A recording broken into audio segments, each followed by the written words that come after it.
ये अमृत पी ले और बदले में कथामृत का जो भाव है, जो अर्थ है, वह हम सबको प्राप्त होने दें। सुन करके भगवान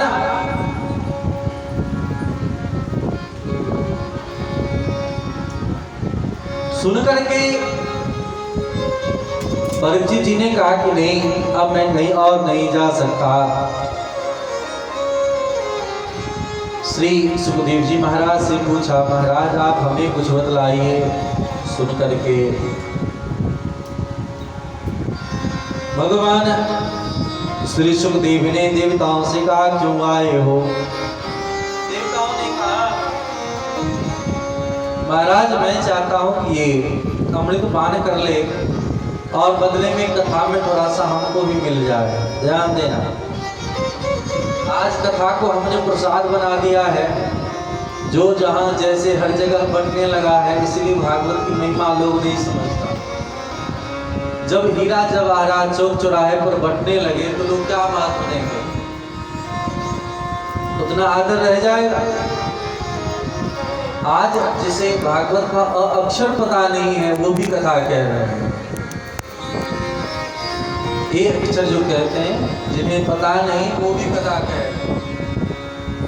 जब अंधेर नगरी चौपट राजा वाली बात हो जाएगी, जहां विद्वान मौन हो जाए और वाचाल लोग, जिसे अनपढ़ गंवार लोग बोलना प्रारंभ कर दे, तो विद्वान लोग क्या करेंगे? चुप ही तो हो जाएंगे। तो क्या हाल होगा समाज में? जैसे विचार करिए, जो गाने वाले जो मुनिजन हैं, वे लोग घर में एकांत में चुपचाप बैठ करके साधना कर रहे हैं, और जिसे संगीत का सरगम पता नहीं, वो व्यक्ति लोग दुनिया में धमाल मचा रहे हैं। और उसी संगीत को ही लोग आजकल कथा सत्संग नाम दे रहे हैं। दुनिया भर के अश्लील गीतों को गा लेना विद्यापति समारोह का आयोजन हो गया। जिसे शुद्ध मैथिली भी नहीं बोलना आता, वो लोग विद्यापति समारोह करवा रहे हैं, कर रहे हैं।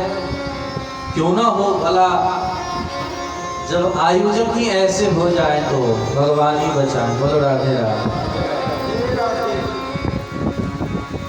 जब संसार में खरीदार होता है तो जहर भी बिकने लगता है कि नहीं? शास्त्रों में अमृत की चर्चा है। अमृत प्राप्त करने के लिए लोगों को प्रयास करना चाहिए, लेकिन अमृत कहीं मिल रहा है, ढूंढने पर भी अमृत नहीं मिलता। नहीं तो बिजनेसमैन सब अमृत भी बेचना प्रारंभ कर देता। लेकिन जहर की चर्चा नहीं है, जहर हर जगह प्राप्त हो रहा है कि नहीं? इसका मतलब अमृत दुर्लभ है, अमृत दुर्लभ है। तो विचार करना चाहिए हम कौन सी कथा सुने, कैसे सुने। आजकल कथा भी लोग चोरी से सुनते हैं। चोरी से सुनने का मतलब है काम धाम कर रहे हैं, और चलो टेलीविजन पर सुन तो लिया, न वक्ता के प्रति आदर है और न तो कथा के प्रति आदर है। जब आदर होगा तो श्रद्धा भक्ति प्रेम पूर्वक लोग बैठ करके सुनेंगे। ये नहीं कि खा रहे हैं, पी रहे हैं, चल रहे हैं। महाराज मैं तो भर दिन आस्था संस्कार ही लगा करके रखता हूँ। बोलो राधे राधे। ये तरीका नहीं है।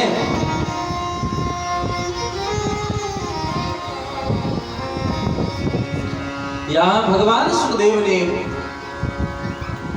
परीक्षित जी को कहा है, देवताओं को समझाया है, ये देवता क्यों ठगने के लिए आए हो? जब बच्चे आत्मसमर्पण कर देते हैं माता पिता के पास, तो माता पिता भी सारे कामों को भुला करके बच्चों को गोद में उठा लेते हैं। वसुधा लोके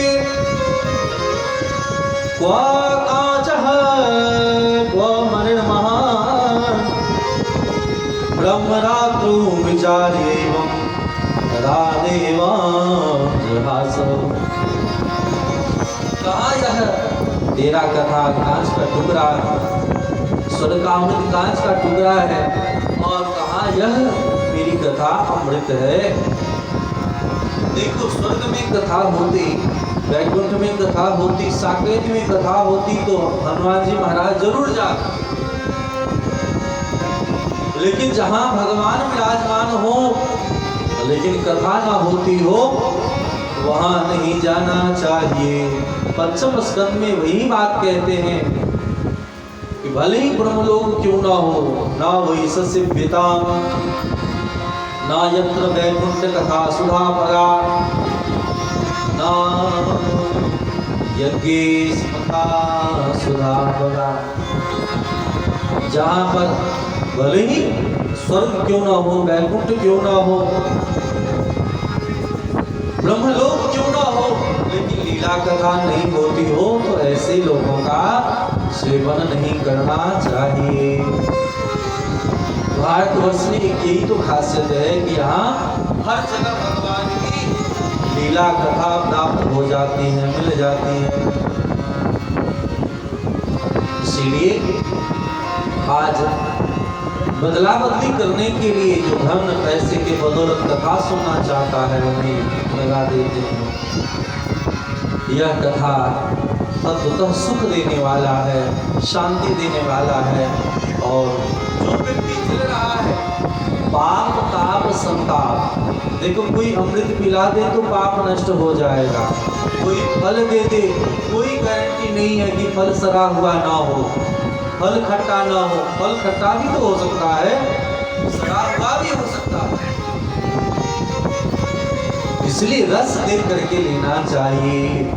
निगम कल्पतरोर्गलितं फलम् सुखमुखादयमृतं द्रवसंयुतं पिबत भागवतं रसमालयं मुहुरहो रसिका भुवि भावुका। हे भावुक, इस रस का पान करो। देवताओं को अमृत का भाग नहीं दिया, देवता दुखी होकर के ब्रह्मा जी के पास रहे, शिकायत किया, महाराज हम देवता हैं, हमें कथा में बैठने का भाग नहीं दिया और ये प्राप्त हो गया है। सुन करके आज ब्रह्मा जी ने कहा देखो कथा सुनने से क्या हाल होता है। और जब परीक्षित जी का मोक्ष हो गया, ब्रह्मा जी तुला लगा करके देखते हैं भागवत का बलरा नीचे ही रह गया, भागवत की प्रशंसा करने लगे। वैराग्यो मोक्षं तथा भिक्ष्य पुरादाता विस्मितः शब्दलोके तुला बद्ध्वा तोलिं साधनाम्यजः मेनिरे भगवत रूपं शास्त्रं भागवतं कलौ पठनात् श्रवणात् सद्यो वैकुंठं फलदायकम्। यह पढ़ना सुनना और श्रवण कराना ये साक्षात भगवान के धाम के बराबर है, इसलिए कथा को जरूर श्रवण करना चाहिए।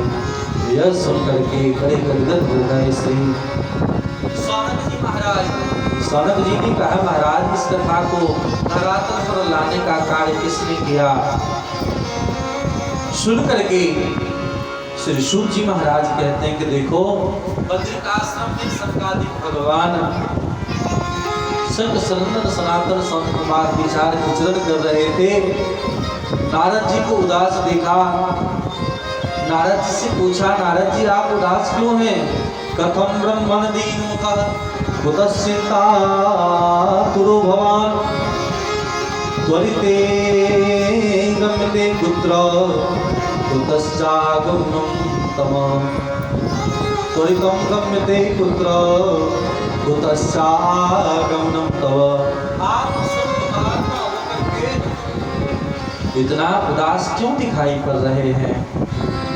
जब इस प्रकार की बातों को वचनों को सुना है तब नारद जी ने कहा देखिए महाराज मैं सत्संग के लिए पृथ्वी पर गया था और पृथ्वी पर जाकर के हर जगह भ्रमण किया, घुमा फिरा, लेकिन भ्रमण करने के बावजूद भी, घूमने के बावजूद भी कलयुग के प्रभाव से हर जगह हमने कलयुग का ही बोलबाला देखा। बड़े बड़े तीर्थ, देवालय, धर्मालय हर एक जगह पाखंड से भर गया है। सत्यम नास्ति तपः शौचं दया दानं बन्धते उदरं भरिनो जीवा बराका कुटुभासिनः। हर जगह सत्य, शौच, दया, दान खत्म हो रहा है और एक जगह किस ढंग से पेट भरे यह कोई नहीं कह सकता। इसलिए महाराज मंदास मंदमतियो मंद भाग्या है पदुका पाखंड नृतो पाखंड नृता संतो विरक्ता सपरिग्रह। आज जब सब प्रकार से लोगों को धर्म परायण में देखता हूँ तो बड़ा मन दुखी हो गया।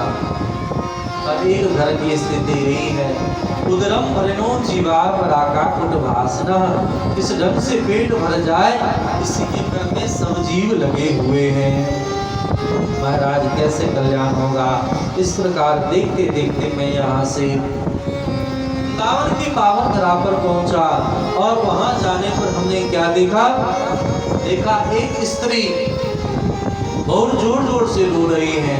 सामने दो पुरुष लेटा हुआ है, वृद्धावस्था को प्राप्त है और चारों तरफ स्त्रियां सब पंखा कर रही हैं। जब इस प्रकार से नारद जी ने देखा है, नारद जी का मन उदास हो गया, क्योंकि संत तरस जिमी पातक तरई। आज महात्मा को दया आया है और नारद जी विचार कर रहे हैं जाएं कि ना जाएं। वहां से आगे बढ़ना चाह रहे हैं कि इतने में कानों में ध्वनि सुनाई पड़ा है, तो वो साधो क्षणम तिष्ठ मत चिंता मपिनाशये दर्शनम तव लोकस्य सर्वथा अगहरम परम। हे महात्मा जी कुछ देर के लिए ठहर जाएं, आपके ठहरने मात्र से हमें सुकून मिल रहा है, चैन मिल रहा है। नारद जी रुक गए और रुक करके पूछा, देवी आप कौन हो, आपका परिचय क्या है। जब इस प्रकार से पूछा है आपका परिचय क्या है, वह देवी अपना परिचय देती हैं। भक्ति दीख्याता इमो में तनयो मतो ज्ञान वैराग्य नामानो काल योगेन जल जलो। मेरा नाम भक्ति है, मैं उत्पन्ने द्रविड़म साहम, दक्षिण भारत में मेरा जन्म हुआ। वृद्धिम कर्णाटकागताः, धीरे धीरे मैं वहां से पली बढ़ते बढ़ते आगे बढ़ी। मैं तो बड़ी सुंदर थी, लेकिन यहाँ आते आते कलयुग के प्रभाव के कारण हमारी दुर्दशा हो, वृद्धावस्था प्राप्त हो गई थी। लेकिन इस वृंदावन के भूमि में आने से पुनः मैं युवावस्था को प्राप्त हो गई। ये जो दो पुरुष लेटे हुए ये मेरे सुपुत्र हैं। ज्ञान वैराग्य नामानो काल योगे न जल जलो। इस प्रकार इनकी बातों वचनों को सुन करके नारद जी ने समझाया है कि देखो देवी आप चिंता न करो, कलयुग का प्रभाव है, कलयुग के प्रभाव के कारण आपकी यह स्थिति बन गई है। इसलिए सब ठीक हो जाएगा, क्योंकि भगवान कहीं गए नहीं हैं। कृष्ण पापी नो गता। जब द्रौपदी ने भगवान को प्रेम से पुकारा तो भगवान दौड़े दौड़े आ गए। इसलिए देवी चिंता ना करो, मैं उपाय करूंगा, ठीक हो जाएगा। पिता के से बाले अहो चिंता पुरा कथम श्री कृष्ण चरणाम्भोज दुखम गमीष्यति। चिंता छोड़ो, चिंतन करो, और चिंतन करोगे तो ठीक हो जाएगा। देवी कलयुग का प्रभाव है, लेकिन मैं भी छोटा मोटा व्यक्ति नहीं हूँ, मुझे भी बहुत सारा उपाय पता है भगवान को प्रसन्न करने का, कलयुग की प्रभाव को नष्ट करने का। और श्री नारद जी अनेक प्रकार के उपक्रम करने लगे। उनको देवी भगवान तुम्हारे स्वभाव भाव को देख करके ही तो मुक्ति को दासी बना दिया है, इसलिए देवी चिंता ना करो। मुक्तिं दासी ददो तुभ्यं ज्ञान वैराग्य कालो ओषणं स्वेन रूपेण वैकुंठे तं करोसि च गोमो भक्ति विभूषाय छाया रूपं तया कृतम्। हे भक्ति, मैं व्रत लेता हूँ। नारद जी का वचन है कि मैं कलयुग में घर घर में अगर तुम्हारा प्रभाव न बढ़ा दिया, घर घर में लोग भक्ति न करने लगे, तो मेरा भी नाम नारद नहीं। इस प्रकार नारद जी भक्ति महारानी के सामने ही ज्ञान वैराग्य के कानों में वेद वेदांत के मंत्रों को कहने।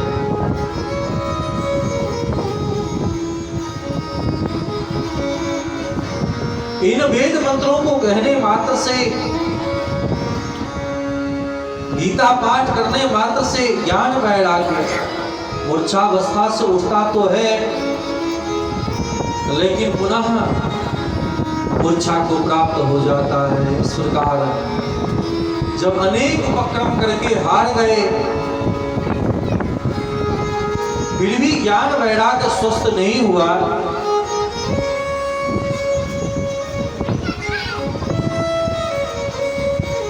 भक्ति महारानी उदास हो गई। क्या करना चाहिए, क्या नहीं करना चाहिए।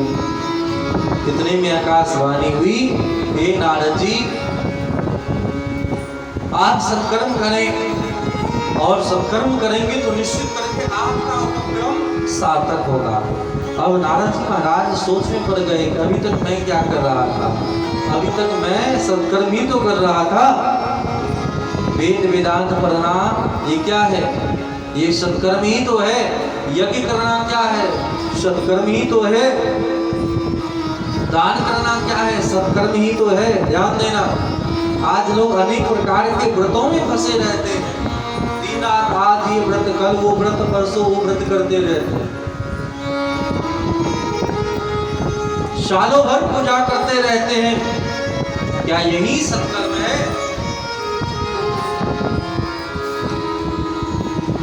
जब नारद जी को उपदेश मिला है आकाशवाणी के माध्यम से कि आप सत्कर्म करें,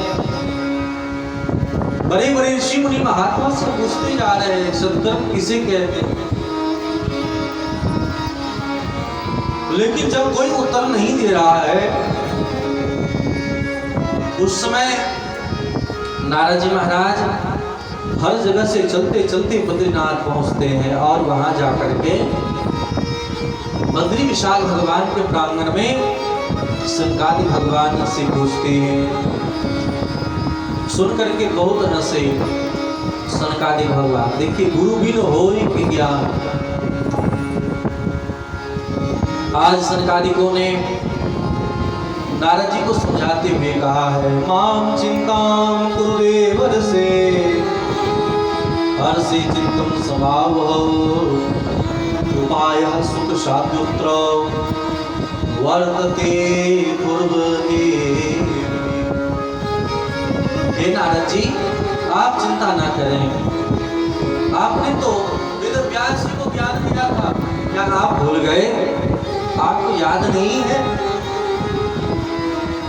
संसार में जिसे हम आजकल सत्कर्म मानते हैं, वही वास्तव में सत्कर्म नहीं है। ऋषि बहवो लोके पंथानः प्रगटीकृता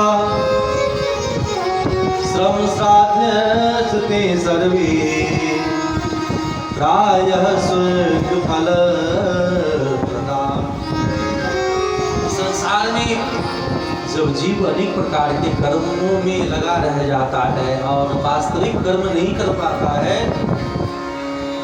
तो ऋषि मुनि महात्मा बच्चों को समझाने के लिए, लोगों को धर्म में प्रवृत्त करने के लिए धीरे धीरे किसी साधन में लगा दे। जैसे धीरे धीरे कहेंगे कि हाँ, नहाओ धो, तिलक करो, भजन करो, साधन करो, पूजा करो, और धीरे धीरे इस प्रकार के साधन करने से जब व्यवहारिक कर्म करते हैं तो स्वाभाविक आपको कर्म करने की आवश्यकता नहीं होती। जब आप बाह्य जगत में कर्म करते हैं, भगवान की सेवा नित्य करते हैं, तो फिर आपसे अष्टांग सेवा होने लगता है, मानसिक सेवा होने लगती है। पहले तो बाह्य जगत की सेवा करें, हाथों से भगवान को स्नान कराए, नहलाए धुलाए, तिलक करे, भोग लगाए, श्रृंगार करे, आरती उतारे, प्रणाम करे। बाद में कदाचित आपसे नहीं भी हो पा रहा है, फिर भी आप नित्य सेवा कर पाए। बताओ, मानसिक सेवा के माध्यम से व्यवहारिक सेवा हो सकती है? कोई कहे कि हम तो ध्यान खूब करते हैं और ध्यान के माध्यम से सेवा कर रहे हैं, श्रृंगार कर रहे हैं, हम तो ब्रह्मज्ञानी हैं, अब हमको करने की क्या जरूरत है, हमको रूटीन मानने की क्या जरूरत है? देखो, अगर आपने प्रारंभ में रूटीन को मान लिया, प्रारंभिक क्रम को मान लिया, व्यवहारिक की सेवा कर लिया, तो आपसे मानसिक सेवा बिना किए भी संभव है। आप व्यवहारिक की सेवा नहीं भी करेंगे तो मानसिक सेवा आपसे हो ही जाएगी। जब आपका आदत बन जाएगा, अभ्यास बन जाएगा, जैसे किसी को अगर कोई भी स्वर साज बाज बजाना आ गया तो आंख बंद करके अंधेरे में ही बजा सकते हैं कि नहीं? अगर कोई कहे कि नहीं, हम अंधेरा में ही बजाना प्रारंभ कर दें तो बजेगा। अगर किसी को सीढ़ी पर चढ़ने की आदत है, आदत बन चुका है, तो अंधेरे में भी लोग चढ़ जाते हैं। लेकिन जिसने चढ़ा ही नहीं और वो कोई हम तो चढ़ जाएंगे तो क्या होगा? कठिनाई तो होगी। उसी प्रकार पहले अभ्यास करना चाहिए। संसार हो, अध्यात्म, कहीं भी प्रारंभिक सेवा करनी चाहिए। जैसे यहाँ आप सब झूला का उत्सव देख रहे हैं, और इन उत्सवों को देखते देखते जब आपके भीतर में यह बैठ जाएगी तो आप घर में भी बैठे रहेंगे तो चिंतन बनी रहेगी, और यही चिंतन आपका कल्याण करा देगा। इसलिए कभी भी किसी भी तीर्थों में एक बार तो जरूर जाओ और वहाँ का दर्शन करके आ जाओ। एक बार साधन जरूर करना चाहिए। यहाँ यही बात कहते हैं, महात्मा सब ने जो साधन कहा है वह साधन प्रारंभ में करना चाहिए, और इन साधन को करने से धीरे धीरे भगवान में भगवान की सेवा करने की प्रवृत्ति बनती है। जिस घर में माता पिता भगवान की सेवा पूजा करते हैं, आदर करते हैं, भोग लगाते हैं, उस घर के बच्चे का संस्कार भी आप देखो कि नहीं? उस घर के बच्चे भगवान की सेवा में लग जाते हैं। जो घर में जो परिजन ही कुछ ऐसा नहीं करते हैं तो उनके बच्चे, उनके संतति कैसे उस कार्य को कर पाएंगे? इसीलिए सत्कर्म सूचको ज्ञान यज्ञस्मृतो बुधै श्रीमद्भागवतालापस्तुभितः सुखादुभि। भगवान सुखदेव ने उसी प्रकार के वास्तविक कर्म को कहा है, वास्तविक धर्म को कहा है, सत्कर्म को कहा है, जिसे कहते हैं ज्ञान यज्ञ। सबसे बड़ा सत्कर्म क्या है? ज्ञान यज्ञ। देखो, किसी को ज्ञान देना सबसे कठिन काम है, सबसे बड़ा दान है। अगर ज्ञान हो जाए तो निश्चित करके व्यक्ति आगे बढ़ सकता है। लेकिन आपने धन दिया तो कुछ दिनों में नष्ट हो जाएगा, भोजन दिया कुछ घंटों में नष्ट हो सकता है, होगा कि नहीं होगा। लेकिन ज्ञान अगर हो जाए वह व्यक्ति हमेशा के लिए लाभ उठा सकता है। इसलिए सत्कर्म सोच को नूनम ज्ञान यज्ञ स्मृतो बुद्धे। आज भोज भात करना, भंडारा कर लेना, दान दक्षिणा देना, यह सब सत्कर्म नहीं है। यज्ञ कर लेना सत्कर्म नहीं है, हर दिन भूखे रह जाना ही सत्कर्म नहीं है। उपवास होता है, उपास नहीं होता है। लेकिन आजकल हम जीव क्या करते हैं, उपास करते हैं, भर दिन भूखे रहे, भर दिन नहाए धोए नहीं और कहते हम पूजा करने वाले हैं। भर दिन खाने का उपक्रम तैयारी होते रहती है, कब सूर्यास्त हो, कब सूर्यास्त हो, कब खाने को मिल जाए, है कि नहीं। ऐसा व्रत किस काम का, ऐसा सुपाच्य भोजन करो कि आलस भी ना आवे, प्रमाद भी ना हो और आपसे भगवान की सेवा भजन हो सके। अब ये नहीं कि इतना खाए ही ना कि शरीर काम नहीं कर रहा है, चक्कर आने लगे, आरती पूजा में भी दिक्कत होने लगे, ऐसा कार्य नहीं करना चाहिए। जब भक्ति की प्रगाढ़ता को आप स्वीकार नहीं करेंगे तो कैसे काम हो सकता है। आजकल ज्ञान वैराग्य सब तो धूमिल होते ही जा रहा है कि नहीं हो रहा। भगवान के दिए हुए हवा को, भगवान के दिए हुए जल को हम स्वीकार करते हैं और कहते हैं भगवान को कि हम आप पर उपकार कर रहे हैं, हम जी भगवान पर उपकार कर रहे हैं कि भगवान हम पे उपकार कर रहे हैं।